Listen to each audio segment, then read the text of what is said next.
Introducing Minor Wisdom Quintet.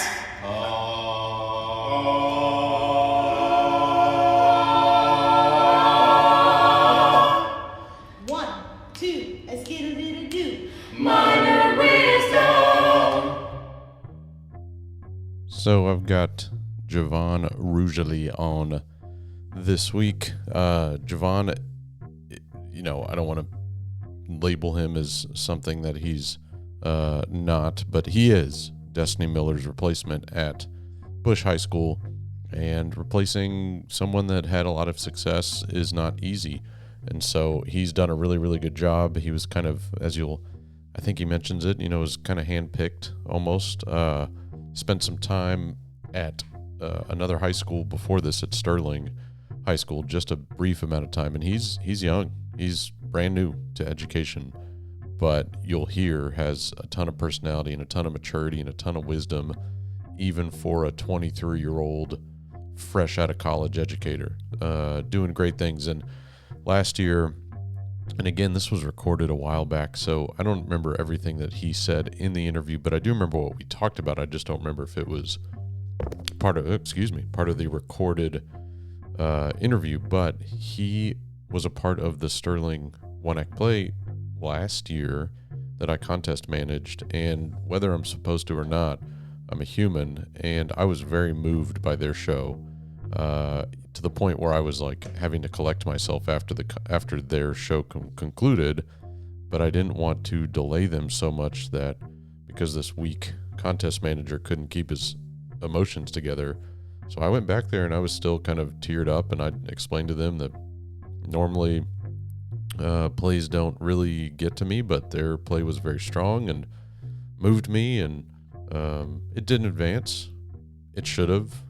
I have my assumptions as to why, based on who the adjudicators were, but it was awesome. And so anyway, so that's when I was made aware of Javon and kind of his talents and his maturity and wisdom and everything like that. So not a lot to talk about. I will say I'm not super duper motivated to produce content for this podcast anymore, for a couple reasons, and I talked about them last time I was on. I skipped last week. So I'm going to do a few interviews here and there and post some stuff, but I'm not going to worry about week to week anymore, because it's just difficult, especially when you don't get paid for it. And the numbers have been consistent, very consistent numbers throughout the 5 years that I've been doing this, but they're not high. They have three numbers every time. I've never had a podcast break the 1,000 downloads. Doesn't mean there aren't 1,000 listeners, just not 1,000 downloads. So it's not very motivating. I try to do my best, but it is what it is.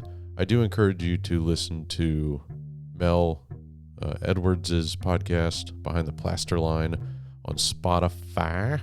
I don't think it's made its way to iTunes yet, or whatever Apple calls Apple Podcast. Don't shut me down. But yeah. Been in quite a few schools recently. Been in working at a Lone Star campus, one of the community colleges here in Houston. And I'll tell you this, there are a lot of high schools in much better shape than some of these campuses, these college campuses.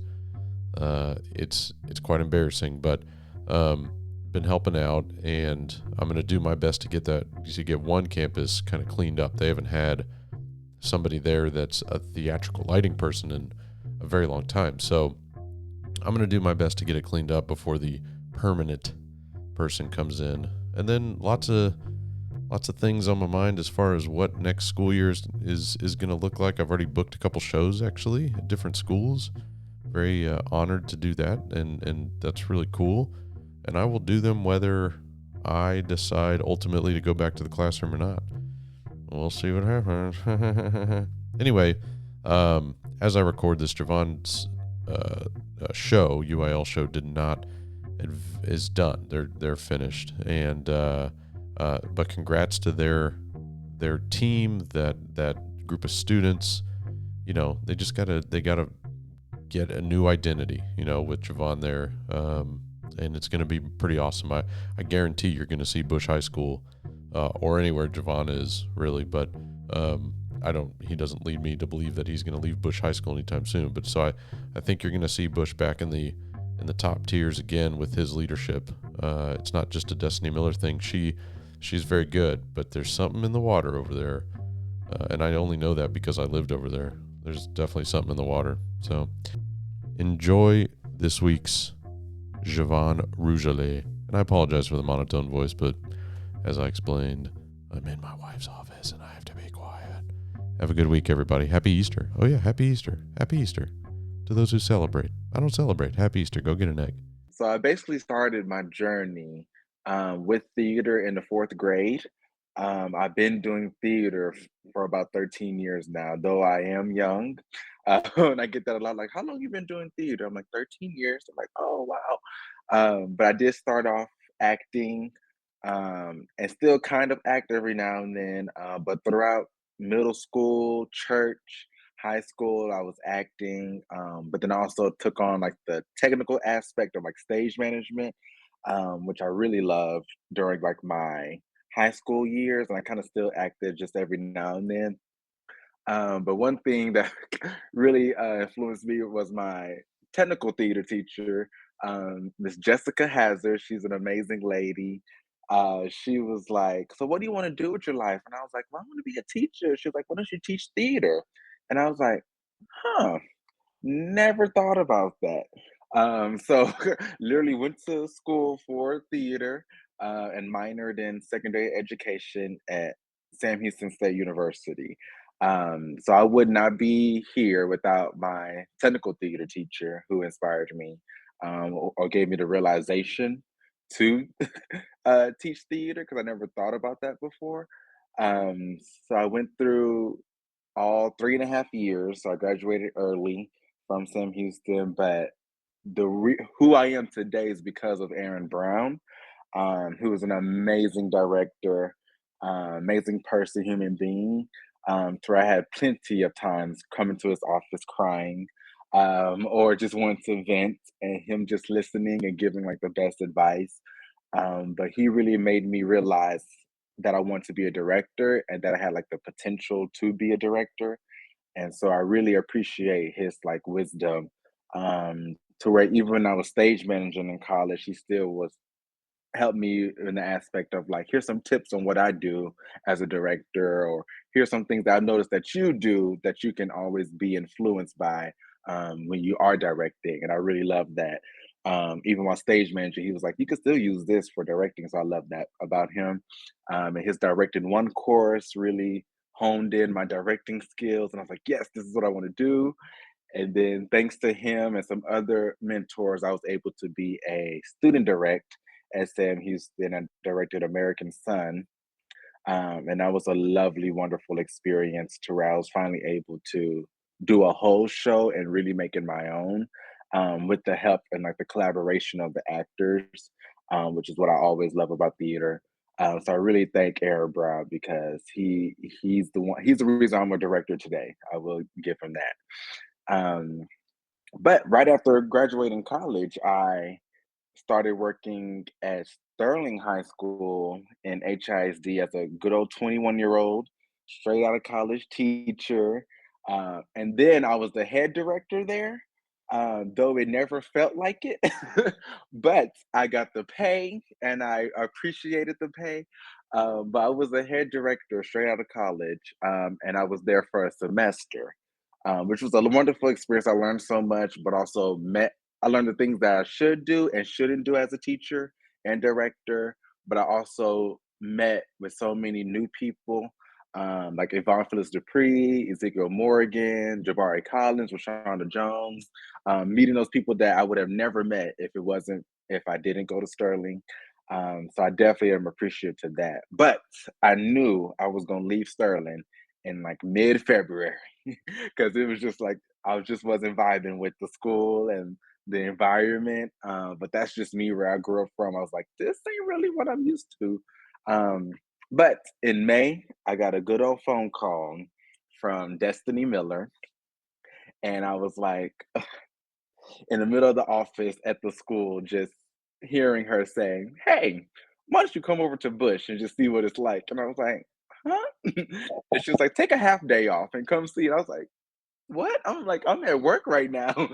But then the next day, I took a half day and went over to Bush. And she was just like, "I'm leaving, so I just want to." You were referenced by Aaron Brown, of a potential person who could come over here and really like lighten up this space and lighten up, and we could continue on once I leave. And I was like, "Oh well, I'm super honored to even be considered for a position like this." Um, so I toured the school, met Jason Barron, the technical director at the time, and I was like fell in love instantly just with the diversity, the student dynamics, the culture in general. I was like, this is what I've been wanting and looking for at the school I'm at now. And it was just refreshing. So I was like, I will be applying. And then the rest is history because I got the job. I got that phone call. I just landed in New York and I got the phone call from Miss James, and she was like, "Hey, just want to let you know I sent you an email, but we would like to consider you and offer you the position as assistant theater director here at Bush." And I was like, "Yes!" It's like, "Oh, my trip is going good." So I instantly took it and accepted it just because I knew it was like a path for me, like a calling that I just had to follow. So I definitely thank Destiny Miller to for the job at Bush. um, so yeah, that's where I'm at now. And then I've done directed a black box show, fall show, musical, and now I'm on to UIL already. So yeah, it's been a busy year, busy season. But I appreciate Destiny for what I've been gained, and I appreciate Jason Barron too for pushing me along the way and helping me along the way because it's been an interesting year. Yeah, I bet. Mm, So, it's tough to come in regardless of who the person is that you're replacing because there's always an allegiance, right? Students that mhm. whether that person was a tyrant or not, there's always an Oh yeah. allegiance, right? Now, Mhm. obviously, Destiny is a tyrant. No, I'm kidding. But obviously, Destiny had a reputation, a very good one, a solid one. Mhm. People still love her very much.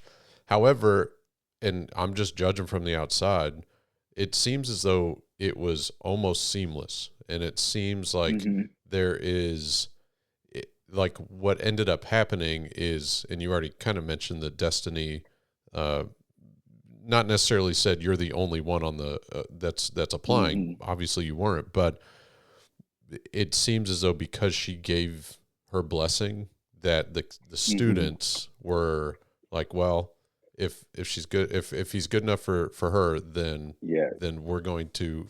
It's almost like a queen bee. Like, if it's good enough for Yes. this hive, then we'll. And I'm not talking about Beyonce, but She's definitely the yeah, queen she is the bee. queen bee. I went to middle school with her, but anyway, don't worry about it. But Yeah. I've only mentioned that 150,000 times. But do you get that vibe? Is that kind of how you feel about it? Oh yes, Yeah, I didn't feel out of place because I met the officers first before even like the first day of school yeah, because we came and like kept cleaned up. It was like summer cleaning before yeah, school start, and they instantly was like, "Hey, how are you? Like, where you from? Like, what's going on? Like, glad that you're here." Like, it was instant love and connection with them, to where once we got actually first day of school, all the students like there wasn't like a bad omen or a bad place there once I got fully in. It was like, oh, he's the new one. yeah, I got yeah. that a lot. He's the new one, but it was never bad. It was always good, Right. especially with the production students. They really gravitated toward me and I gravitated toward them. Yeah, Also, I think it helps too that I am young, yeah, which is like my positive vibe, and also it can bring me down some days because they're like, "Oh, he's relatable, he's young," but it's like I'm still your teacher and director friend. But yes, it was seamless, like instantly connection with all the students. So I mean, that's a good segue. It leads me to kind of my next question. And mind you, just for people listening, we're recording this before you have competed at One Act Play. So I will ask you One Act Play questions, but so this is before you're competing, but it's coming out after you will have competed. So I say all that just as a precursor. But being as young as you are, like when I met you last year, contest managing for Sterling, amongst other schools, obviously, it wasn't just Sterling. That would have been a weird contest. But anyway, just one show. but, It's like, but just yeah, a showcase. yeah, right. But anyway, when I met you, obviously you appear young, but you hold yourself in such a, I don't, I guess wise. You just you exude a more a wiser and a I don't want to say older. That's very like generalizing, Yeah. but you get what I'm saying. I don't English well, Oh, yeah. but you didn't come across as somebody as young as you are. And the only reason I really kind of knew how young you were is because I have former students that were at SAM with you. And so I was like, well, he must be in this sort of age range, right? So I say all that to say, what are kind of some of your little tips and tricks and secrets that you've kind of adopted to still be hip, young, cool, but also authoritative director, teacher, educator? Oh, yes. No, I definitely hold myself to like a higher standard. And I think that's like that modeling expectations Mm-hmm. to the students. But I tell them from the front, like, yes, I'm young. Yes, I'm cool. But Mm-hmm. at the end of the day, like, y'all do have to listen to me. I'm still the oldest in the room. I'm still your director, still your teacher. So definitely setting those boundaries up front is what really helps to where they're not just always thinking, oh, he's a friend or he's young, oh, he doesn't really care as much, or we can do whatever we want when we're around him. Mm-hmm. It's never been that. And I tell them that from the jump. So definitely always coming in with the boundaries would be like my biggest thing, especially being so young. But I never let that hinder me or deter me from what I know I'm here to do. Yeah. Because at the end of the day, I'm here to do theater. I'm here to teach you. My age or how young I am should never be something that doesn't allow me to do my job. Right. So definitely coming in the boundaries and expectations. That's like my biggest tips to those who are young or those who are just coming in the game, the game of teaching and Right. theater, educational theater in Texas. Is definitely setting boundaries Yeah. because they know, oh, we can't do this with Mr. J, because I Okay. go by Mr. J, and I have to say Mr. because sometimes they like to call people by like it's just their last name or Yeah. first name, but I throw Mr. in there because it's like, oh, he's still. You hear Mr. J across the room, like, oh, okay, let me. It's not a young person Right. per se.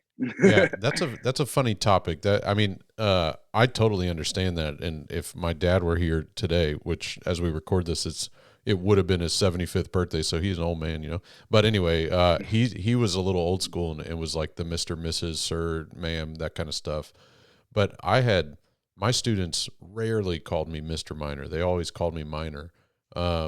And I would get people that say, like a dance teacher, Angela Hayes, who I adore, would always say, you need to make them call you Mr. Minor. And like, yeah, I mean, I understand it. I get it, but Yeah. it's not offending me in any way to just call me Minor. You will get slapped if you call me by my first name. As a Yes, student, but do not call me by my first name.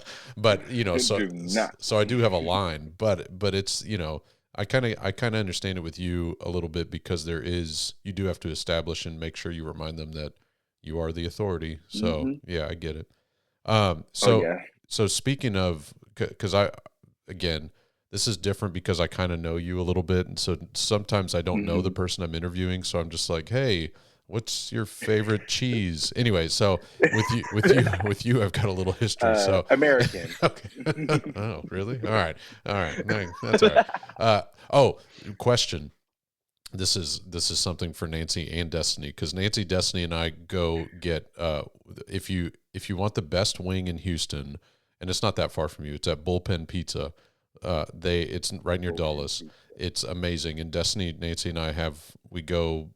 Now that Destiny's gone, but we usually go 6-7 times a year to this place and get wings.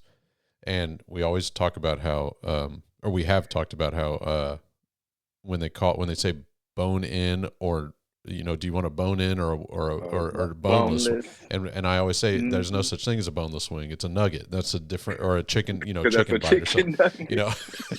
Anyway, I Agreed. digress. Thank Bone you. All right. in, Yeah. all drums. Yeah. Well, okay. See, we can debate that, but at least we agree that you don't even have to say bone in. You just say I want wings. Like, it's just because Yeah. if it doesn't have a anyway, whatever. It's Rabbit hole, rabbit hole. yeah. We can talk about wings. I love food. We can talk about Oh, food. This is we gonna could. turn into a food podcast. It almost was. We almost were sitting and having dinner. But anyway, that's my fault. But so let's go to the Sterling thing, and I was telling my wife Jennifer yesterday when I was saying, "Hey, I'm going to be meeting Javon, blah blah blah blah blah," at dinner. I was reminding her, "Hey, he's the one that directed that show that like shook me, like that I came backstage and unprofessionally was like in tears, and I remember like hugging your lead actor, and because it was so like I can't for the life of me understand how that show was not a state qualifier. Like, it just in like if I were an Yeah. adjudicator, that show would have been one straight ones at the day I saw it, right? Every adjudicator says, I'm only seeing one day of your show. So Yeah. it may be good today, it may be bad today, whatever, but it's one day. But it was Hmm. so moving and powerful. And I don't think anybody in that audience was not moved or not in tears. Yeah. What the hell? What? It, How did you like? What did you guys take away from that experience? Because I know at least I made your kids feel like they just put on a Mhm. Broadway level show, which I shouldn't have done as a contest manager. However, I'm not the one making the decision. Yeah. How did you guys walk away from that experience with you as a director and also your students? Hmm. We definitely walked away with the idea of knowing the theater industry, Hmm. but also knowing that what we did put out was our best. We told the story, and as long as that we knew that, it was enough for us to, no matter what the award ceremony was, we were okay with it. Yeah. To where we knew and we were strong into the story that we told. And then with that, and with us saying that to them, and it really helped when you said your piece, because they really liked that and understood that, okay, like we can breathe, like we did do our best. But before all that, we knew that no matter what, we were telling this story. Yeah. To where sometimes we won't sit with everybody, sometimes not everybody will enjoy it or like the content, things like that, but we told the story to our best ability, and we were sticking to whatever we Yeah. told, no matter what. So they definitely took that away in a sense. We go stand on our ground for this show, and they did it. Yeah. They did it. Did you know, like, I'm not much of a director. I have directed before, but, it's not something I really enjoy, but I'll do it if the show is something I like. Do you Mhm. kind of, as a director, and I've never really asked this to the 200 plus people I've interviewed, but do you know like when you've got it, when when things like click? No, I don't mean you necessarily like you're strutting Mhm. around like freaking like a runway model. I mean, like, do you know like when the show, when you've like that we've hit that spot, that sweet spot of like they understand, I understand. Yeah. Yes. Okay. You definitely know, and it's never in the rehearsal process. It's like day 1 or 2 of a performance, and you're like, "Okay, Yeah. now this is where we should have been or where we need to be." But the idea that we finally got there, is to when I can just like wash my hands off, and I'm Yeah. like, "Okay, they got it." Especially when they take ownership and they make, "Okay, this is our show," and they really hone in on it. Like that's what I'm like, y'all got it, and it's clicking, everything's working, the story's being told, looks beautiful. And especially when with me, I'm always a good person. I like to make an audience cry. Yeah. You So if did. they're not crying by like the end of the show, I didn't do my job. Yeah. So when I get that reaction, I'm really like, that's icing on the cake. But long as the students take ownership and they really like, I don't have to say much. They just do it. I'm like, okay, we got a show. Do you think, Mhm. and work with me on this question, I don't know if it's going to come off the way I want to ask it, but do you think because you are younger, and I don't want to harp on that because you should get the respect that you deserve, but do you think because if I'm directing something, it's not a drama. there's no element of Mm. dramatics with it. It's a comedy, right? Do you think Mhm. that your age helps get a kid in high school closer to that relatability of the emotion because you are still somewhat close to it? Does that question Yes, make I sense? get what you're saying. Yeah. What my biggest thing that I always say is like, I've been where you've been, and I was where you was like 4 years ago. Right. To where I had to ask all these questions to become this character, to actually dive in to try to get on that emotional level that I needed to be for the show. So definitely saying like, I know you already, I feel you, I understand you, but I'm going to help you as best as I can to where we can find your way to get to that emotional vulnerability because I don't like spoon feeding people. Yeah. I tell them all the time, I'm not supposed to spoon feed you because at the end of the day, you did something in the audition room that got you this role. Right. So I want to see what you did there so we can expand on it, level up. But you've already done a lot of the work. Now, how can we really dive in, dive in, dive in, dive in? But definitely saying, like, I've been where you are, I understand being at my age. Right. Just because I also tell them too that yes, I've been here before, but I'm also still Right. learning because I am young. Like I don't have all the answers. I'm not the best director around. You know what I mean? But I know what I can put on that stage. I know how I can help you be your best, and that's what makes a show so we can tell the story.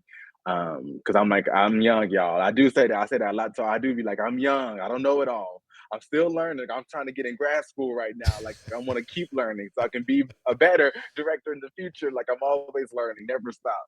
And I always tell them that too, that you never stop learning, especially with your characters, where you can always dive in, dive in, dive in. So Yeah. definitely being young, it relates to them in the sense of like, okay, he was here before. I can do it. Have you had kids Mhm. say, "Are you trying to go to Yale?"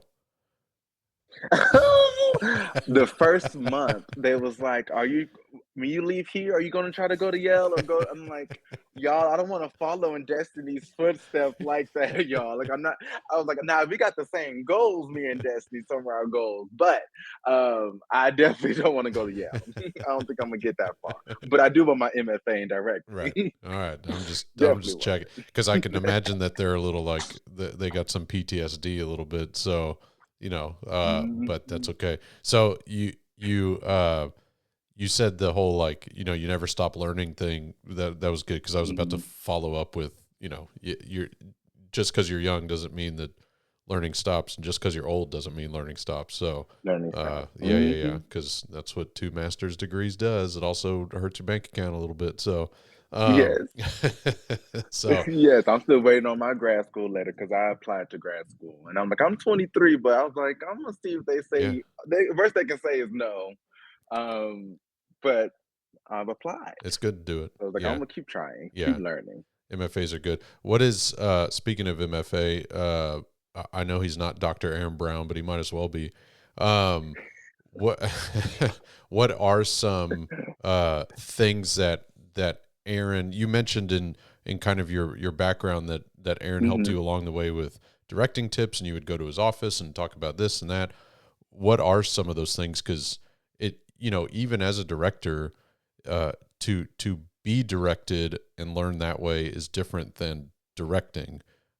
So even if Hmm. you're in a show, yes, I'm observing and seeing how this person does X, Y, and Z, but it doesn't mean that you can then tell somebody else how to do it. What are Do. what are some of those Hmm. things that Aaron kind of helped you along with? Yes. Two big things was the idea that actors can make their own choices. Because I definitely never thought that, or when I was like acting in high school and in middle school, I was just spoon fed everything of what I was supposed to be doing each and every time to where I was limited in the choices I could make. But he was like, I just sit back and here's this scene. I want to see what you can do, and then I'm gonna help guide you along the way, to where we can get to a natural flow, to where we can tell the story. And I never thought about it that way, and I was like, oh, like that makes sense, especially for plays. But then also, I helped stage manage once on this island with him, and he did that with a musical. So I Yeah. was like, oh, so this can work just in directing in general. The idea that letting actors like give the actors a voice to make choices on stage, to make their own discoveries, to where I'm not spoon feeding them. So I really took that on because it honestly takes a load off as a director, to where I'm not thinking about everything that you're supposed to be doing, thinking, moving around, blocking, like all of that. I can put that load on you because you are the one that's on the stage.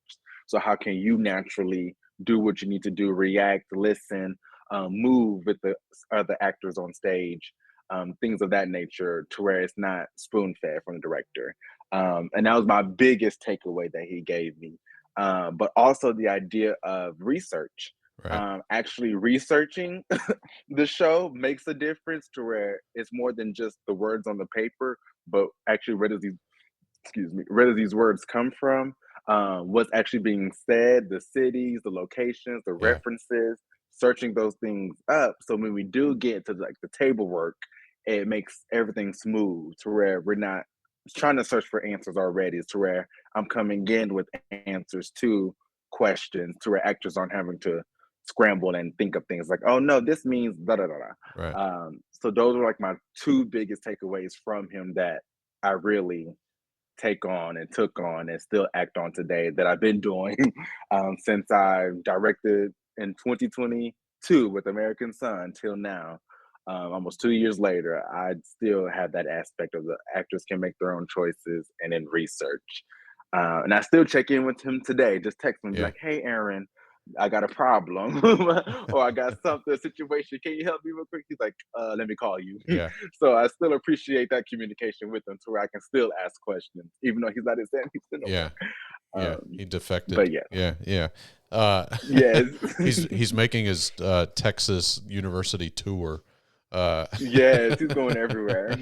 I love Aaron. He's a wonderful human being. So Mhm. so then you kind of you're opening up a sensitive Pandora's box to me, because you mentioned a couple things, and I just had this conversation, a similar conversation with the people I mentioned earlier, Raven, or that I had students, Raven, Mashia.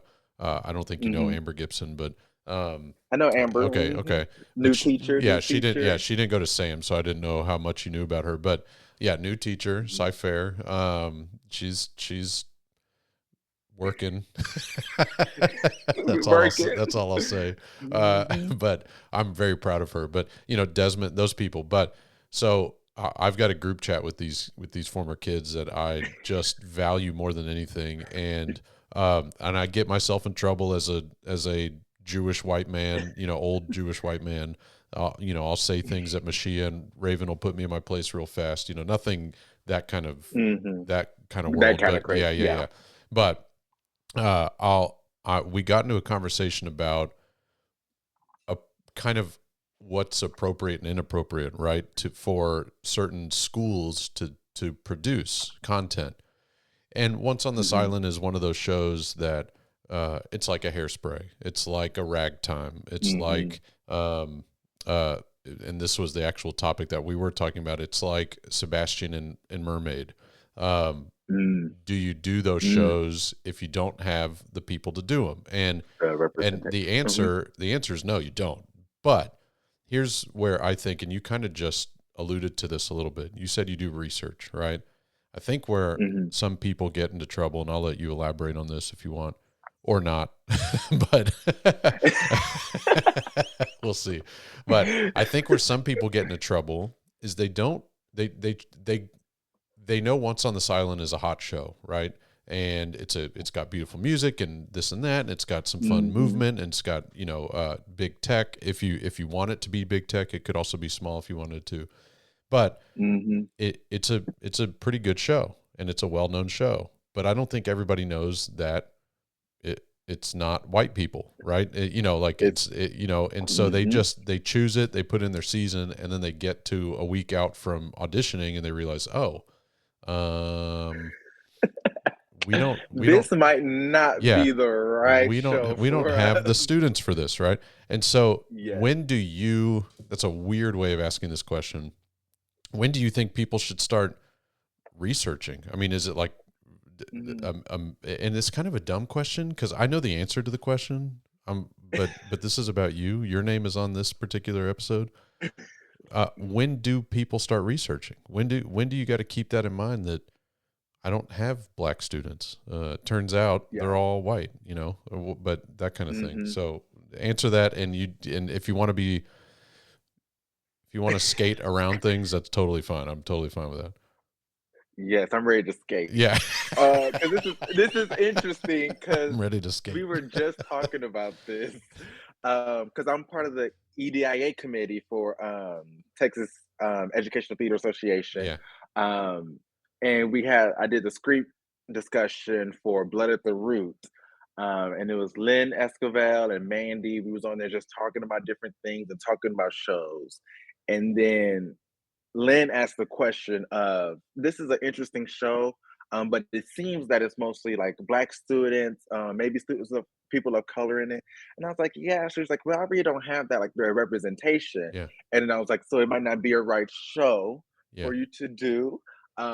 Especially the idea of like if it's explicitly stated, if it's saying like Right, this is portrayed by people of color, this is portrayed by a black or Latinx actor or actress, anything like that. Um, to where that's when the research comes in of just for one reading the show, yeah, but two, I definitely, and it segues back into the question. I do my research in like 6 months in advance. Like when I'm trying to think about the next season, it's like a show I've already witnessed before, read before, but then I start researching in the sense of like researching not only the show, but also researching my department. right, Who do I have that will potentially be playing these roles? Or who will come into the audition room that fits these certain demographics of these characters, to where I'm not going in blind thinking what is happening, especially already thinking about next season. Because when I came here, I didn't really like have that luxury because it was like hired in July, went to school talking about the season in end of July to where we was just yeah, moving to where I couldn't really think about because I was like, I don't know what's here. I just know it's diverse. So let's do Pippin. And then we did Pippin. yeah, And our Pippin was a girl. yeah, Fun fact. But it was still a good show. So things like that of like re- research in the sense of knowing your own department, knowing who would be in that audition room, but also the idea of just reading the show, understanding the characters, and actually knowing that, hey, I can't put this Latinx character in a character that's Asian because it's not going to blend. right, That's not the playwright's intent, and it goes back to that, or just the idea of the stories that we're trying to tell. Um, as a department, as a school, has to be true right. and not just, oh, this is a lovely story. I always want to do this show, so let's just put it up. It's more than Yeah, that. So yeah. And then we talked about in the EDIA meeting of just the idea if you do have like a controversial show, because especially nowadays in Texas, with districts getting stricter and stricter on the content that you do portray. Luckily, I'm at Fort Bend, yeah, and luckily I'm at Bush. yeah, So to where the principal is like, I love everything that y'all do, as long as you telling the story and it's true intent, y'all can do whatever. yeah. Um, She's and amazing. she approves it. Yeah, She watches it. Love Miss James. yeah, Um, but other schools don't have that luxury. So I was talking about like a script discussion talk back after one of the shows, just understanding and stating what you just saw and asking those questions of the community. So it's not they're just left with something crazy and then that's it. But there's no like communication in between because some schools have to do that just so they can continue doing shows that really um pull the envelope a lot. But yeah. yeah. It's you bring. See, I could sit. This is why we should have met for dinner. But so another point you kind of bring up that I've preached for a while is you mentioned the community element. And I think, before Destiny got there, before Miss James got there, and for those people that don't know Miss James, if you ever want to get to know, she is one of the best, if not the best administrators that I've ever gotten to witness. Mm-hmm. And she's just, my first interaction with her, she probably doesn't remember. Maybe she does, because she does actually have a pretty good memory. But she was at Austin High School at the time, and this was years ago. I mean, this was 10 years ago. But anyway, and it wasn't she. She was just the admin on duty and probably didn't want to be there because it was just, it was whatever. But it was just a fun interaction. But she's amazing and very supportive. And one thing I think that Miss James has done is she has bought into the idea, or preaches the idea, that your community is what you make of it. And so whether you live in a conservative, a liberal, a Mormon, a Christian, a Jew, whatever adjective or description, not adjective, whatever description you want to put on that community, black, white, Asian, whatever, they will eventually be trained just as much as anybody else. Theater is audience, stage, and actor.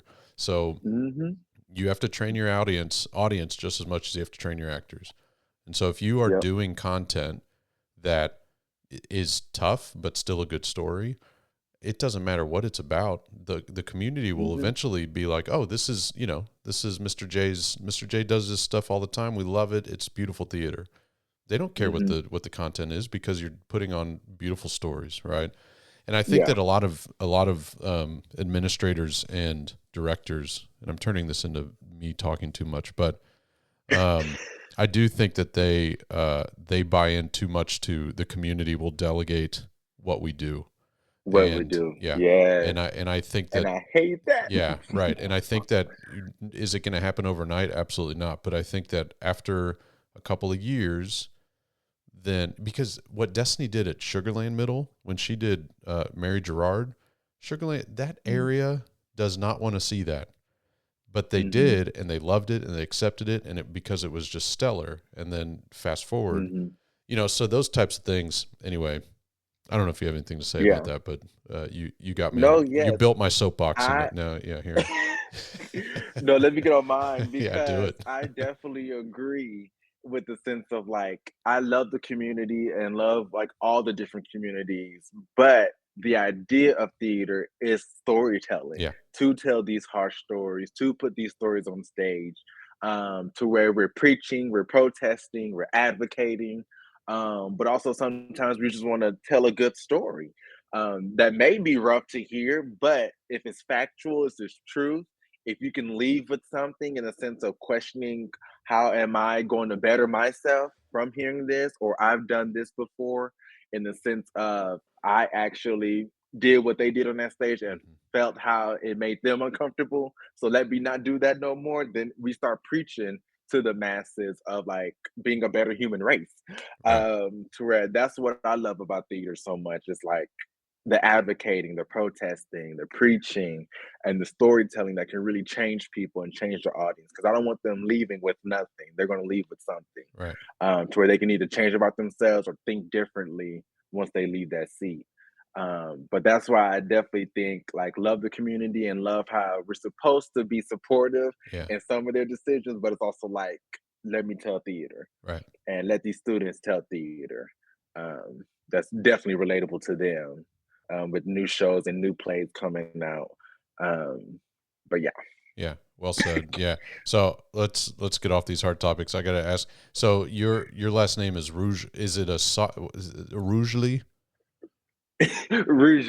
Rougely.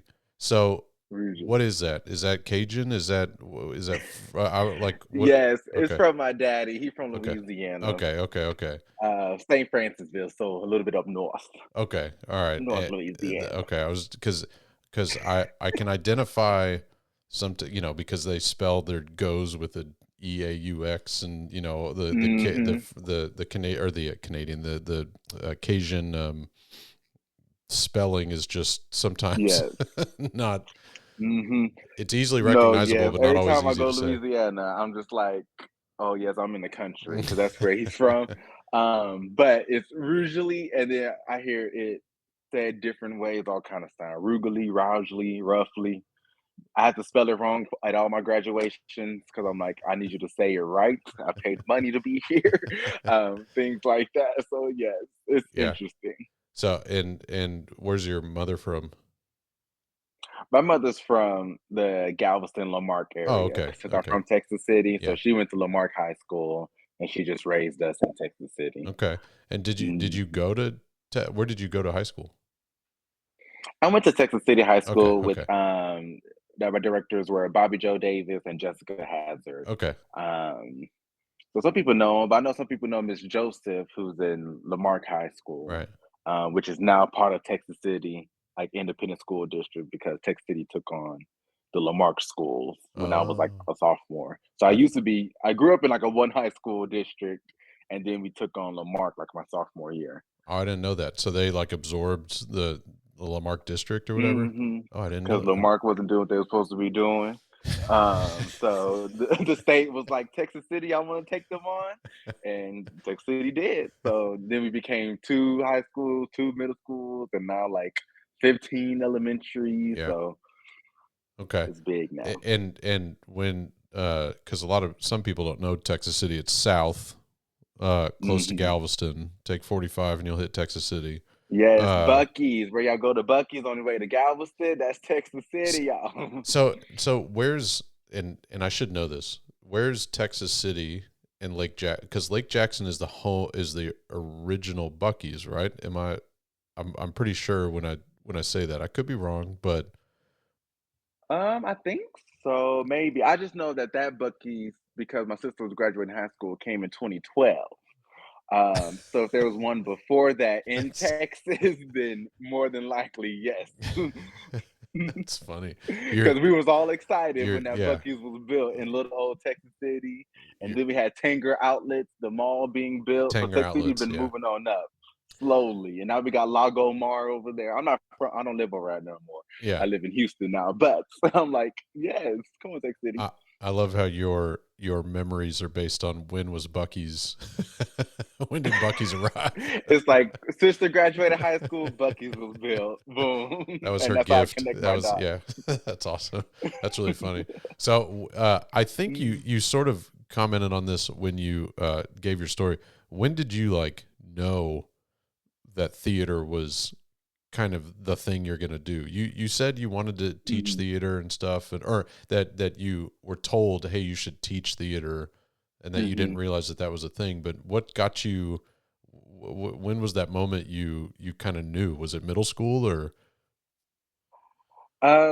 Well, funny thing is that I always knew I wanted to be in education. Oh, Um, in middle school, that's when I found like because I did like student council and I was always a leader. I was student council president from like sixth grade till senior year of high school.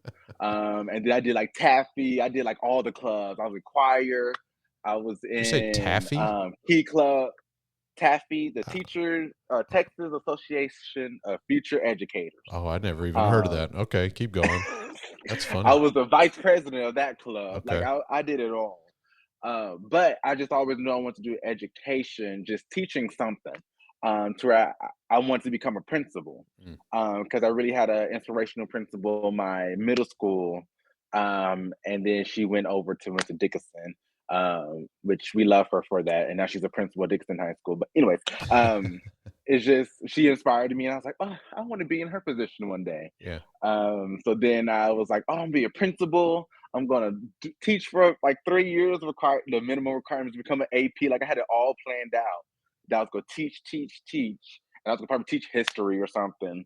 And I had that planned out, and I was doing taffy, doing these clubs, and then junior year, end of junior year, when my theater teacher was like, "You sure you want to teach history or just teach? Like, you don't want to teach theater?" And I was like, "I never thought about that before." She was like, "I think you'll be good at it," because she just knew like I love theater. I was Right. there every day doing all kinds of stuff, so she knew I wanted to teach. But I was like, she didn't know like why I didn't want to teach theater.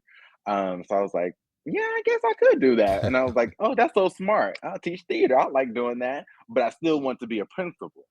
So I was like, I'll teach, get my principal certification, admin, all that stuff, research and all that. But I didn't have the click to be like, oh no, I just want to like direct Right. or just do theater for the rest of my life until I had Aaron Brown's directed one class. Gotcha. So he's like, I literally tell this to him. I tell it to my students as I talk about certain people that come into your life.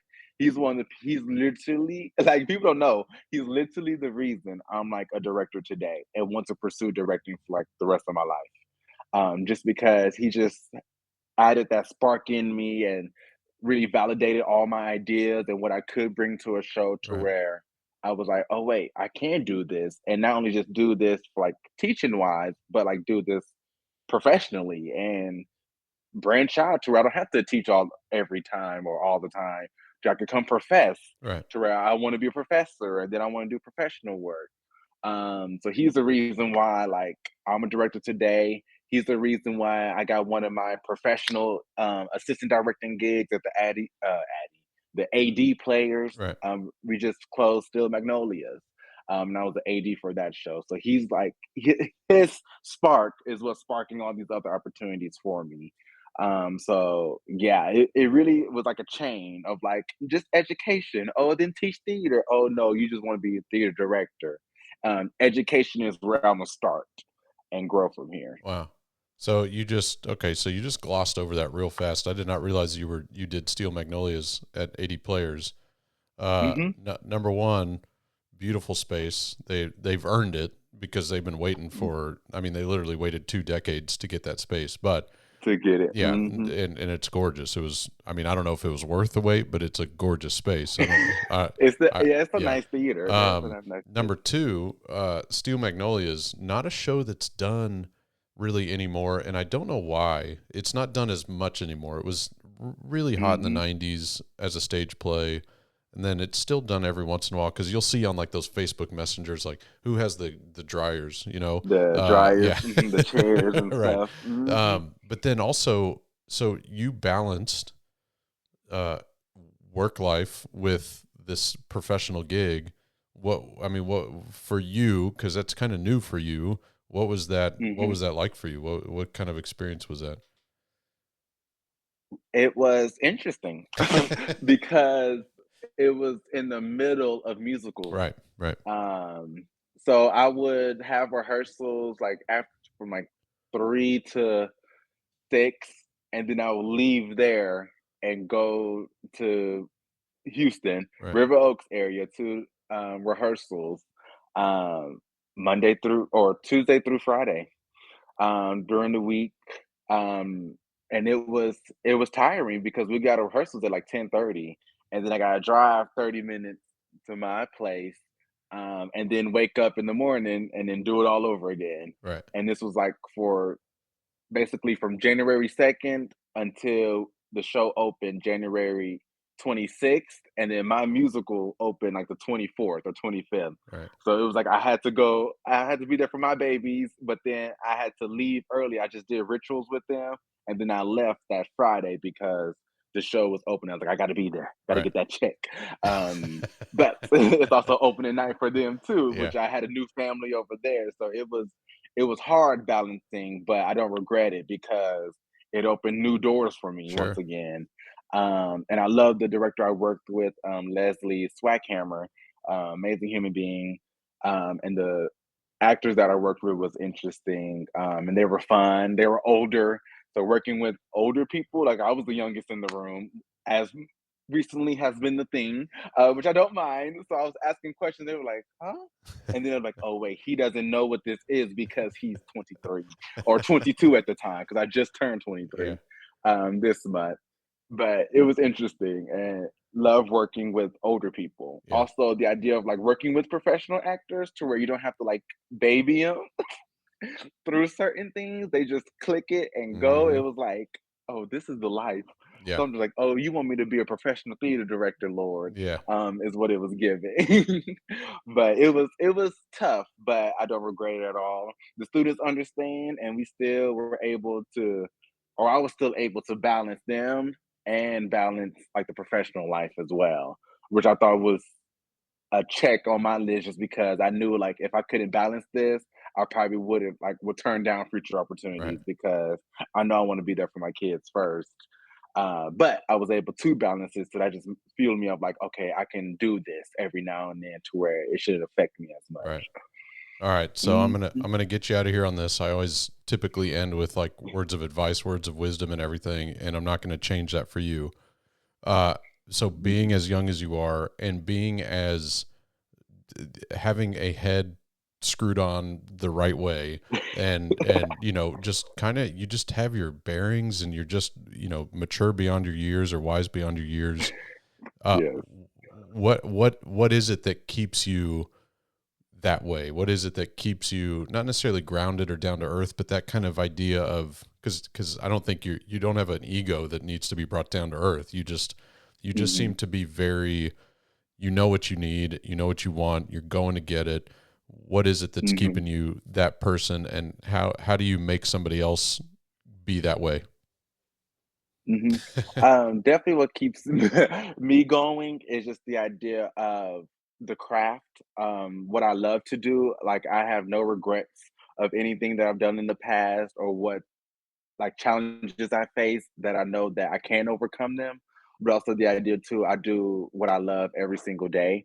So knowing what you love to do and pursuing that, like your passion, your drive, like this fuels me every day to where even if I have like a bad day, I wake up in the morning still ready to go to work, ready to do it all over again.